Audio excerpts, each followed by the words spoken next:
नमस्कार, लोकसंदेश न्यूज चॅनलमध्ये आपलं स्वागत आहे. पाहूयात आजची विशेष बातमी.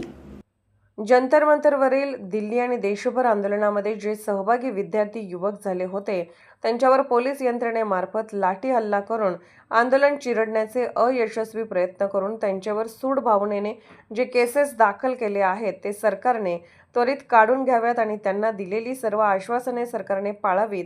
जर असे झाले नाही तर येणाऱ्या काळामध्ये विद्यार्थी, शेतकरी, कष्टकरी यांच्या कोणत्याही आंदोलनामध्ये ओबीसी संघटना ताकदीनिशी उतरेल व सर्व घटकांच्या पाठीशी ठामपणे राहील असे.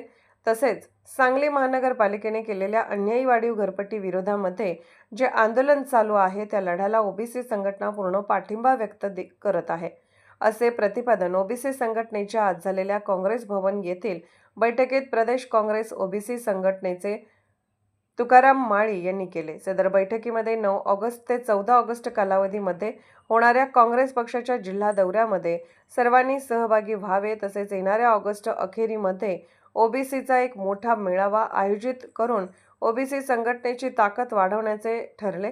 सदरच्या बैठकीमध्ये ओबीसीचे प्रदेश जॉईंट सेक्रेटरी मारुती देवकर, प्रदेश उपाध्यक्ष दादासाहेब पाटील निमणी, शहर जिल्हाध्यक्ष गजानन मिरजे, जिल्हाध्यक्ष अण्णासाहेब खोत, मिरजेचे संगाप्पा पाटोळे, अख्तरभाई अत्तार, सेवा दलाचे जिल्हाध्यक्ष अजित ढोले, नामदेव पठाडे, एससी सेलचे प्रदेशचे राजेंद्र कांबळे, सेवा दलाचे विठ्ठलराव काळे, विश्वास यादव, विक्रमसिंह पाटील, अप्पा पाटणकर इत्यादी मान्यवर बहुसंख्येने उपस्थित होते.